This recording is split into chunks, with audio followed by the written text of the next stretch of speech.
content ថ្ងៃហ្នឹងរៀងផ្លាយតិចដោយសារតែ cameraman របស់យើងគឺឲ្យ content ថត trend ថ្មីបងប្អូនស្ទាយថ្មីហ្មងថតតែឃើញខ្ញុំ professional ថ្ងៃហ្នឹងឃើញខ្ញុំរៀងបោះផ្លាយតិចឯណាតែឥឡូវយើងទៅរក audience របស់យើងទៅរកអ្នកសួរសិន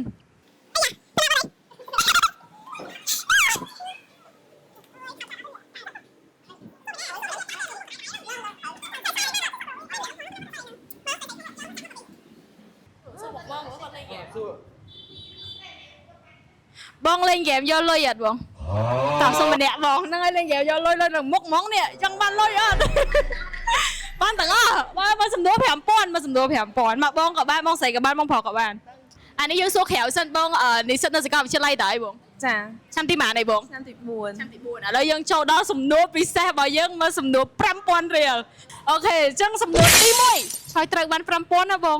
ច្រើនណាស់ណា 5000 ណាឥឡូវជឿជាក់លើខ្លួនឯងថាឆ្លើយត្រូវប្រមាណភាគរយ 99.99 អូខេជឿថាបាន 5000 ហ្នឹងទៅអត់មើលទៅបានអូខេអញ្ចឹងសំណួរទី1ស្ដាប់ហ៎បងស្ដាប់ហ៎តើខួបកំណើតរបស់សាកលវិទ្យាល័យធនធានមនុស្សនៅថ្ងៃទីប៉ុន្មានខួបកំណើតរបស់សាកលវិទ្យាល័យធនធានមនុស្សនៅថ្ងៃទីប៉ុន្មាន 5000 ណាអាយ៉ាសំខាន់ឲ្យហ៊ិនបើបាយ follow page សាកលវិទ្យាល័យមានបាន follow អត់ឥឡូវសុំមើលតិចបងសុំមើលតិចអូយ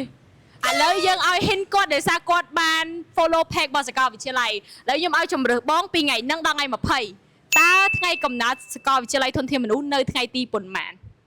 ឲ្យ3ជំរើសមួយណាត្រឹមត្រូវទី3ដងពីថ្ងៃ10ពីថ្ងៃហ្នឹងរហូតដល់ថ្ងៃ20តើថ្ងៃណាជាថ្ងៃខួបកំណើតរបស់សាកលវិទ្យាល័យធនធានមនុស្ស 5000 បង 5000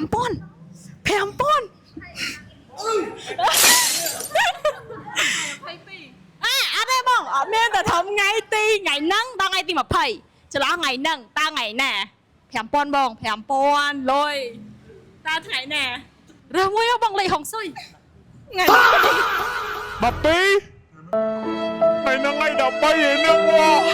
13ឯហ្នឹងបងពីថ្ងៃហ្នឹងរហូតដល់ថ្ងៃ20ថ្ងៃ15 3ដងអីត្រឹមត្រូវ5000ពេលនេះជារបស់បងហើយបានលុយស្រួលខ្លាំងមែនតើអរគុណបងបងថតមើលគ្នាយើងជួយ like ជួយ share ច្រើនមកលុកក្រោយរង្វាន់មិនធំតែប៉ុណ្្នឹងឯងបានច្រើនជាងនឹងទៀតអញ្ចឹងជួបគ្នានៅវីដេអូក្រោយបាយ